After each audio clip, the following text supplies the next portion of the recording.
Driverly.com, unlimited drama series. The phone buzzed against the kitchen counter like an angry wasp. I should have let it go to voicemail, but curiosity always was my weakness. The text message from my wife Jennifer glowed on the screen. Working late again. Don't wait up. Love you. Love you. Right. I set down my coffee mug and stared at those two words. When was the last time she'd actually said them out loud? When was the last time she'd looked me in the eye when she said them? The answer came faster than I wanted.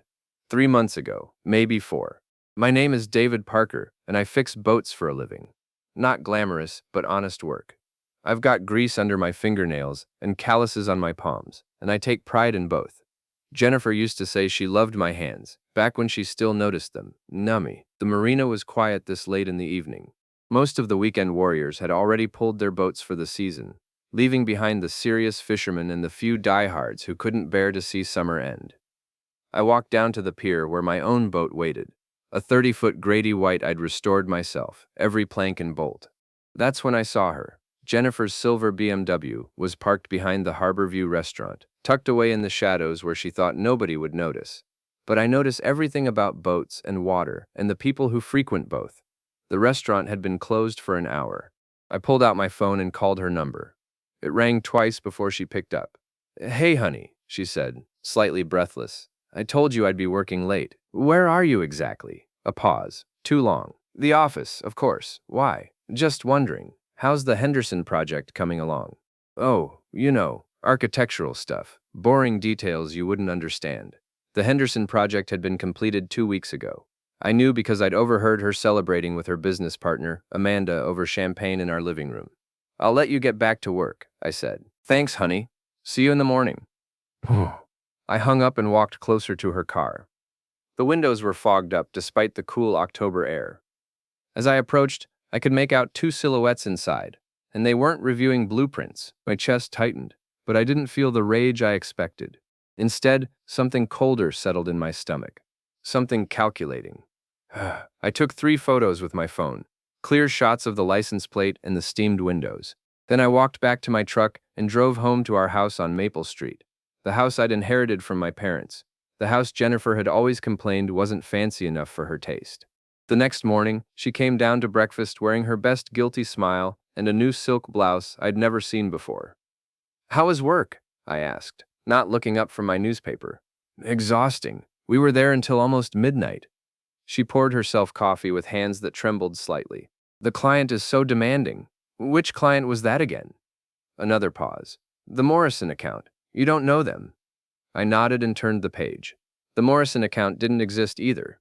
Jennifer was many things, ambitious, driven, beautiful, but she'd never been a good liar. That afternoon, I called my old friend Tommy at the gym where I used to box. Tommy knew everyone in town, and everyone told Tommy their business, whether they meant to or not. "Dave Parker," Tommy's voice boomed through the phone. "Haven't seen you in months. You getting soft in your old age?" "Maybe a little." "Listen, Tommy, you know anything about a guy drives a red Corvette, hangs around the Harborview? That'd be Rick Donovan. Owns that import car lot on Route 1. Real piece of work, that one. Why you asking?" "Just curious. He married? Divorced? Twice. Word is he's got expensive taste in women." "Why, you thinking of buying a car?" "Something like that." I hung up and sat in my workshop, surrounded by the smell of marine paint and the sound of water lapping against the pier. Rick Donovan. I'd seen him around town, always dressed like he was heading to a country club, always talking too loud, always trying too hard. The pieces clicked together with mechanical precision. The late nights, the new clothes, the way Jennifer had been distant and distracted for months, the way she'd started going to the gym more often, started caring about her appearance in ways she hadn't since we were first married 15 years ago.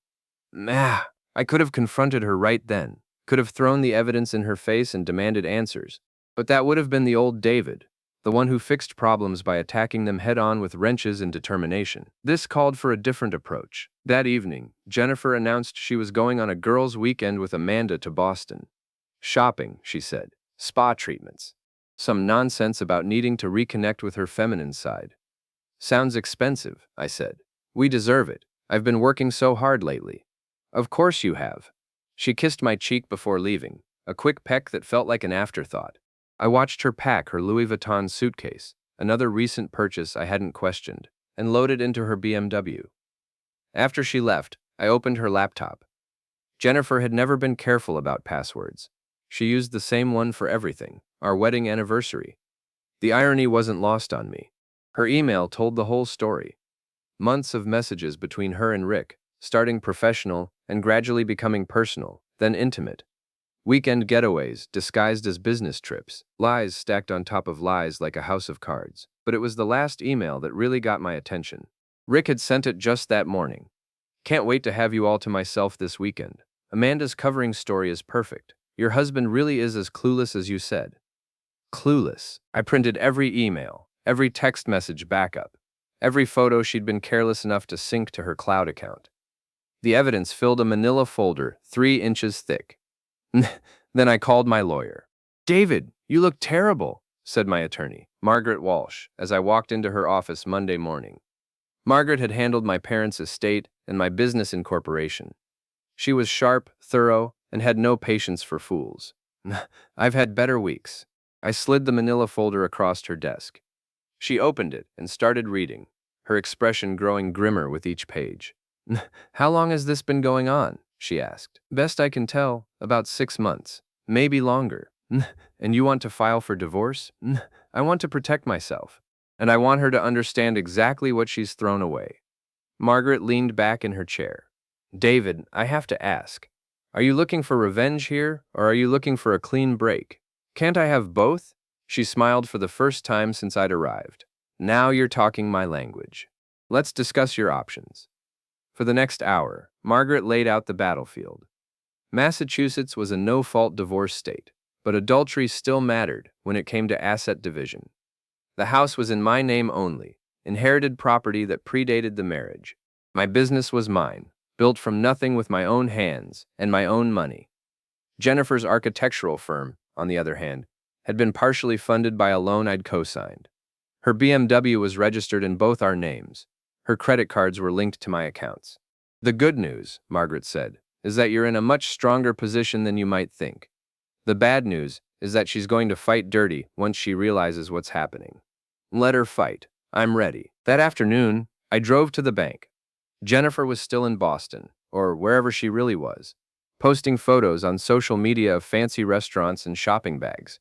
I transferred most of our joint savings into an account in my name only, leaving just enough to cover the automatic payments so nothing would bounce immediately.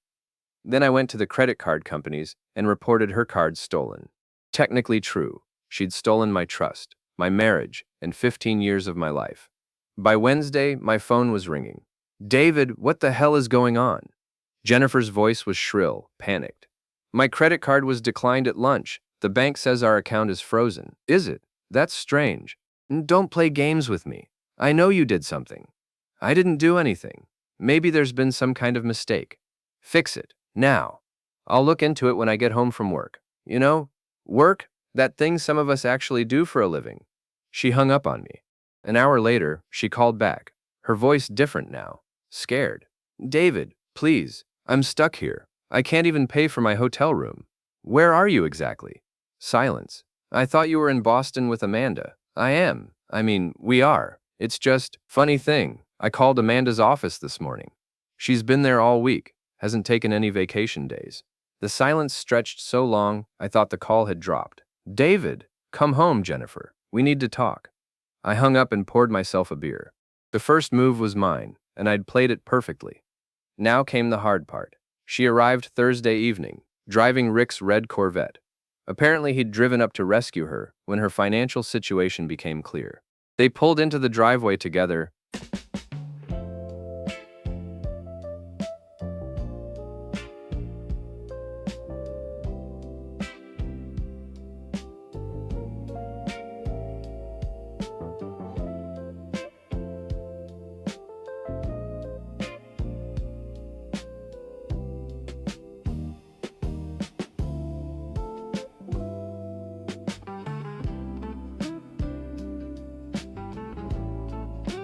And I watched from the kitchen window as they had what looked like an intense conversation before he drove away.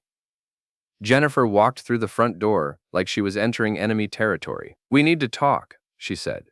Yes, we do. She sat down at the kitchen table, the same table where we'd eaten breakfast just 4 days ago, where she'd lied to my face about working late. I know you're angry, she began. Do you? I never meant for this to happen. It just did. Things like this don't just happen, Jennifer. They're choices, hundreds of little choices, one after another. She started crying then, the kind of calculated tears she'd perfected during our marriage whenever she wanted something. They used to work on me. I'm not happy, David.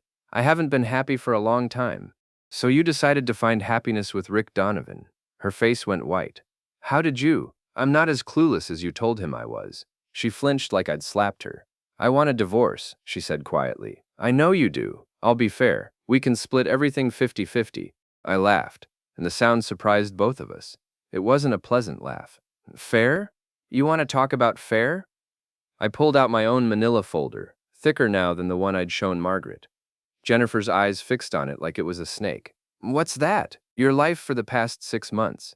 Every lie, every secret, every weekend you spent with Rick while I was here thinking my wife was working late to build our future. David, please. Here's what's going to happen.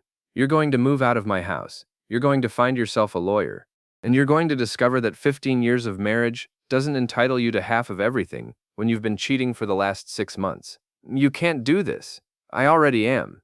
She stood up, her tears replaced by something harder. You think you're so smart, don't you? You think you've got it all figured out. I think I know exactly who I married. I just forgot for a while. Rick loves me. He wants to marry me. Rick wants to sleep with you. There's a difference. You don't know anything about him. I know he's been divorced twice. I know he's got a gambling problem and owes money to some very unpleasant people. I know his car dealership is 3 months behind on its loan payments. But I'm sure he told you all that, right? The color drained from her face again. You're lying. Call him. Ask him about the poker games in the back room at Murphy's bar. Ask him about the $15,000 he owes to Tony Marconi. Ask him why his ex-wife took out a restraining order. I was bluffing about the restraining order, but the rest was true. Tommy had been very helpful once I'd explained the situation. Jennifer grabbed her purse and headed for the door. Where are you going? To Rick's. Good luck with that. She slammed the door hard enough to rattle the windows. Through the kitchen window, I watched her drive away in her BMW, tires squealing as she turned onto the street. My phone rang 20 minutes later. You bastard, she screamed. What did you say to him? Nothing. Why? He won't see me. He says he needs space to think. Maybe he's smarter than I gave him credit for. This isn't over, David. No, I said. It's not. Jennifer moved in with Amanda temporarily, which told me everything I needed to know about Amanda's role in this whole mess. Best friends don't just provide alibis for affairs. They enable them, encourage them, and probably enjoy the drama. For a week, things were quiet. Too quiet. Then the attacks began. First, it was my business. Jennifer had somehow gotten hold of my client list and started calling my customers, telling them I was having personal problems that might affect my work quality. 3 of them canceled their winter storage contracts. Next, she filed a complaint with the Better Business Bureau, claiming I'd overcharged her for boat maintenance. The complaint was baseless, but it required hours of paperwork and phone calls to resolve. Then she got creative. I came home from work Tuesday to find my driveway blocked by a tow truck. The driver, a heavy-set guy with arms like tree trunks, was hooking up my pickup truck. Hey, what are you doing? Repossessing this vehicle for non-payment, he said, not looking up from his work. There's no non-payment. I own this truck outright. He handed me a clipboard with official-looking papers. According to the documents, I was 3 months behind on payments to a finance company I'd never heard of. It took 4 hours and 3 phone calls to Margaret Walsh to straighten out the mess. Someone had used my personal information to create a fraudulent loan application, then immediately defaulted on it.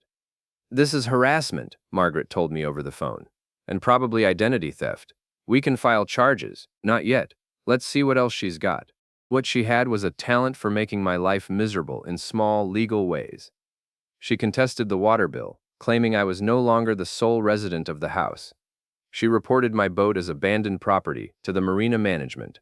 She even called the health department to report that I was running an unlicensed business out of my garage. Each complaint was false. Each one was easily disproven, and each one cost me time and energy to resolve. But Jennifer had made one crucial mistake.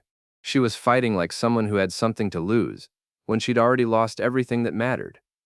I, on the other hand, was just getting started. Tommy's gym was in the basement of an old brick building downtown, the kind of place where serious people went to work out without mirrors or music or any of the nonsense that passed for fitness these days. I'd been going there since high school, back when I thought I might make something of myself as a boxer.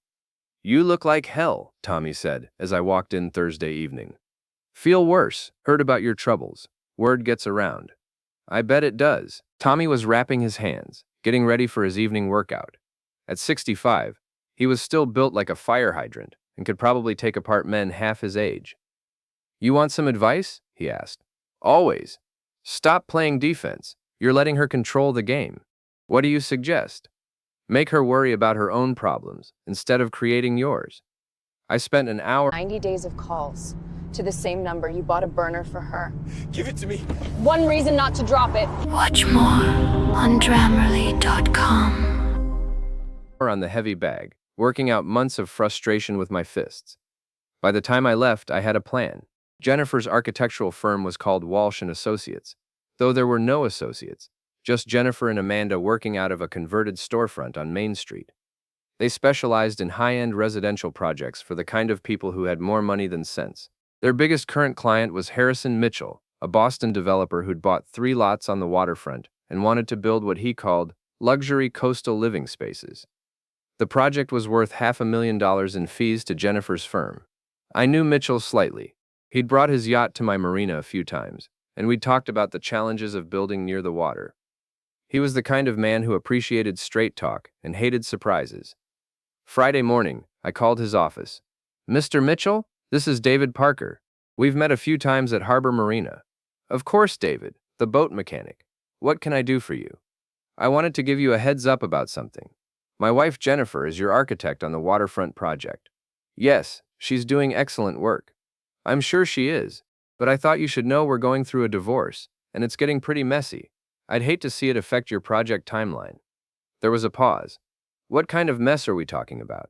"Well, she's been having some personal problems, financial issues, that sort of thing. I just want to make sure you're protected if she gets distracted or has to deal with legal complications." "I appreciate you calling, David. I'll keep an eye on the situation." I hung up knowing that Mitchell would be watching Jennifer's every move now, questioning every delay, every decision. The paranoia alone would be enough to make her job 10 times harder, but I wasn't done. That afternoon, I drove to Rick's car dealership. Donovan Imports was the kind of place that sold European sports cars to people who wanted to look successful. Rick himself was in the showroom, wearing a suit that probably cost more than I made in a month. "Can I help you?" he asked, walking over with his salesman's smile. "I'm David Parker, Jennifer's husband." The smile disappeared. "I don't think we have anything to talk about," he said. "Actually, we do. See, I've been doing some research on you, Rick. Can I call you Rick?" "I think you should leave." "In a minute. I found out some interesting things, like how you've been telling your customers that those BMWs you're selling are certified pre-owned when they're actually salvage vehicles with rebuilt titles." His face went pale. "That's not true. I've got the VIN numbers and the Carfax reports. Want to see them?" I pulled out my phone and showed him the screen. I'd spent 3 hours the night before researching his inventory, cross-referencing vehicle identification numbers with accident databases. "What do you want?" he asked quietly. "I want you to stay away from my wife." She's leaving you anyway." Maybe, but she's not going to you. Not unless you want the state attorney general's office to start asking questions about your business practices." I left him standing in his showroom, staring at his expensive cars and probably calculating how much a fraud investigation would cost him. My phone rang as I was driving home. "David, what did you do?" Jennifer's voice was tight with anger. "When?" "Mitchell just called. He's asking all kinds of questions about my financial stability and my ability to complete the project." "That's unfortunate." "And Rick says you threatened him." "Did I? I don't remember threatening anyone. This has to stop." "I agree, it does. I mean it, David. This war you're fighting. I'm not fighting a war, Jennifer. I'm just protecting my interests. By destroying my life? I'm not destroying anything. I'm just making sure everyone knows exactly who they're dealing with." She hung up, but I knew she'd call back. She always did when she was scared. The call came at midnight. "I want to make a deal," she said. I'm listening. I'll take just my personal belongings and my car. You can have everything else. That's generous of you, considering how little you're entitled to anyway. I want this to be over. So do I. But I want one more thing. What? I want you to tell me why. Not the bullshit about being unhappy. The real reason. The silence stretched for almost a minute. You stopped seeing me, she said finally. Stopped really looking at me. I felt invisible. So you made sure I'd see you. I never wanted to hurt you, but you did it anyway. Yes, and you'd do it again. Another pause. Probably. At least she was finally being honest. I'll have Margaret draw up the papers, I said. Thank you. Don't thank me yet, Jennifer. We're not done. The divorce papers were signed on a gray December morning in Margaret's office. Jennifer looked smaller somehow, diminished by the weight of her choices. She'd aged years in the past month, and I felt a brief moment of something that might have been pity. Then I remembered the emails, the lies, the casual cruelty of her betrayal, and the feeling passed. It's done, Margaret said, closing the file. The house and business remain yours, David. Jennifer keeps her car and personal possessions. The joint accounts have been dissolved. Jennifer signed her name with a shaking hand and walked out without looking at me. I should have felt victorious. Instead, I felt empty. That evening, I was cleaning out Jennifer's old office when I found the journal. It was hidden behind a row of architecture books, a leather-bound notebook filled with her careful handwriting. I almost threw it away without reading it, but curiosity got the better of me. The first entry was dated 8 months ago. Amanda thinks I'm crazy, but I can't stop thinking about what she said. David would never suspect. He trusts me completely. Maybe too completely.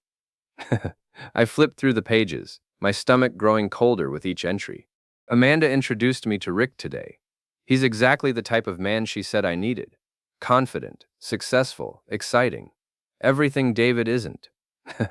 Rick asked me to dinner. I said yes. Amanda's right. I deserve to be happy. Amanda helped me set up the separate email account.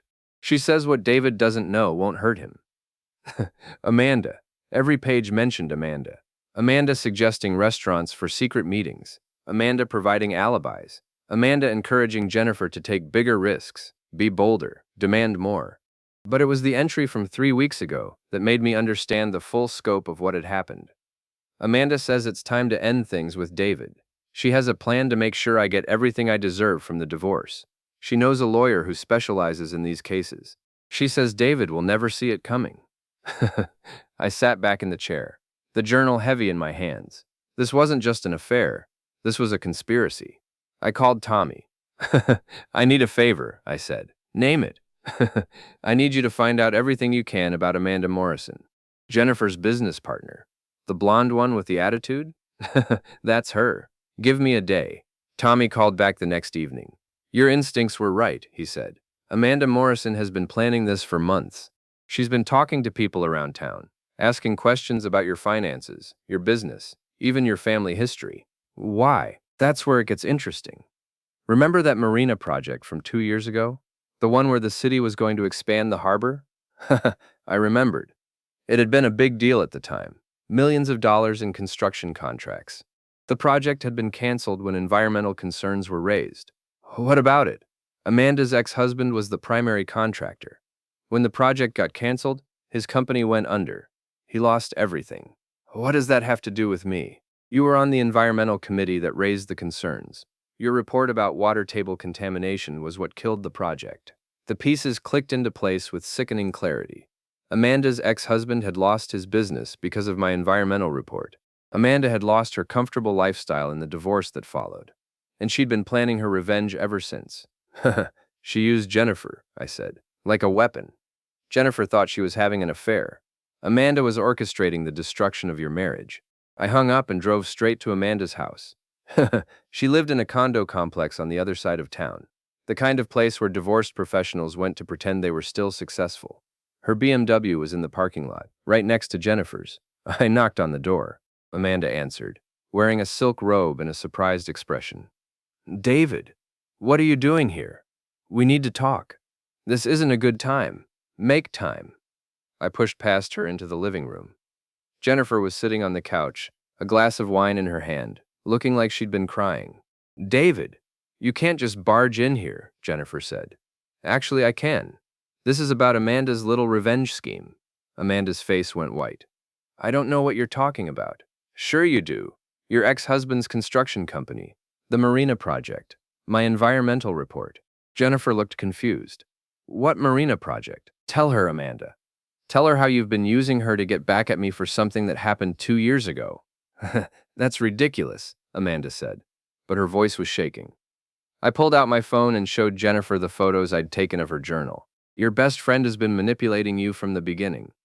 The affair, the divorce, even Rick, it was all part of her plan. Jennifer read the photos, her face growing paler with each image. Amanda, she said quietly, is this true? Jennifer, don't listen to him. He's trying to turn us against each other. You introduced me to Rick. You encouraged me to leave David. You helped me hide the affair. I was helping you find happiness. You were using me. Jennifer stood up, swaying slightly. She'd clearly had more than one glass of wine. How long? She asked Amanda. How long have you been planning this? Amanda didn't answer. 2 years, I said. Ever since her husband's company went under. Jennifer turned to look at me, and for the first time in months, I saw the woman I'd married. Confused, hurt, but not cruel. I'm sorry, she whispered. I know. I never meant. I know that too. Amanda was backing toward the kitchen, probably looking for another way out. This doesn't change anything, she said desperately. You two are still getting divorced. Jennifer still chose Rick over you. Actually, I said. Rick left town yesterday. Seems he got a better offer from a dealership in Florida. Didn't Jennifer tell you? Jennifer's face crumpled. He said he'd call. Men like Rick don't call. They just disappear when things get complicated. I looked at Amanda, who was pressed against the kitchen counter like a cornered animal. Your plan worked perfectly. You destroyed my marriage, ruined Jennifer's life, and got your revenge. Congratulations. David, Jennifer started. No, it's too late for apologies. The damage is done. I walked to the door, then turned back. But Amanda, you should know. I've sent copies of Jennifer's journal to the state licensing board. They're going to be very interested in how you've been conducting your business affairs. You can't do that. I already did. I left them there. 2 women who'd thought they were so clever, so much smarter than the simple boat mechanic who fixed things with his hands. 3 months later, I was working on a Chris craft in my shop when Margaret Walsh called. David, you need to see the news.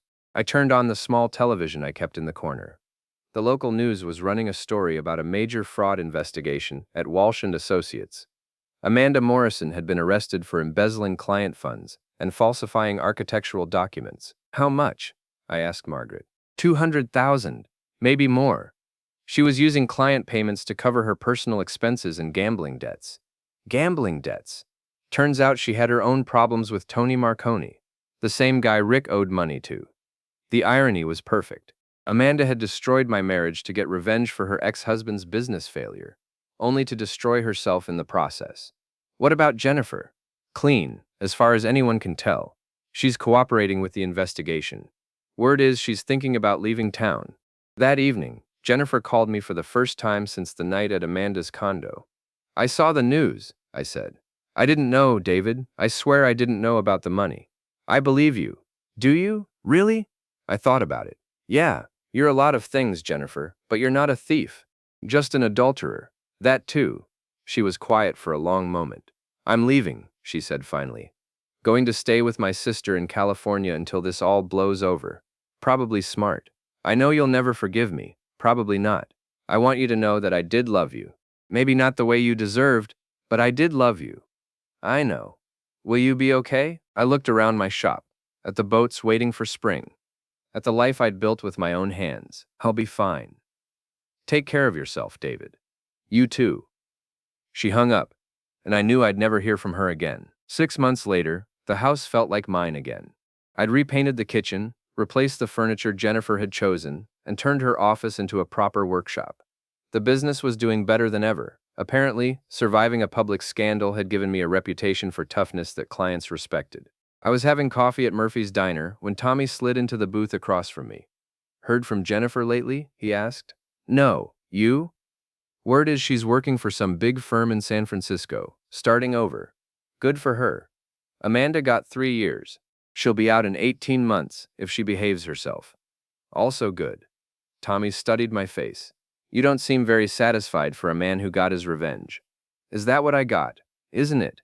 I thought about that. Jennifer was gone, probably forever. Amanda was in prison.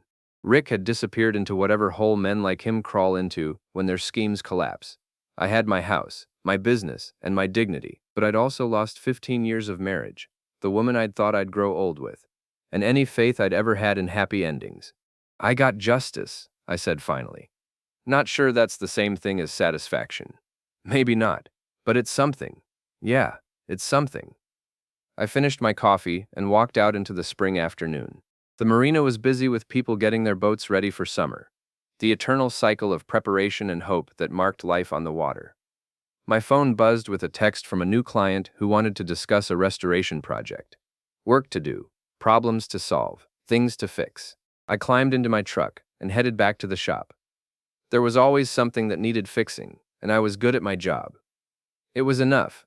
It had to be. The story ended there, not with reconciliation or new love or any of the comfortable lies people tell themselves about second chances. It ended with a man alone in his workshop, surrounded by the honest work of his hands, finally understanding the difference between justice and happiness. Sometimes justice is all you get. Sometimes it has to be enough. November 6th, 2025, 12 hours 54 minutes and 30 seconds.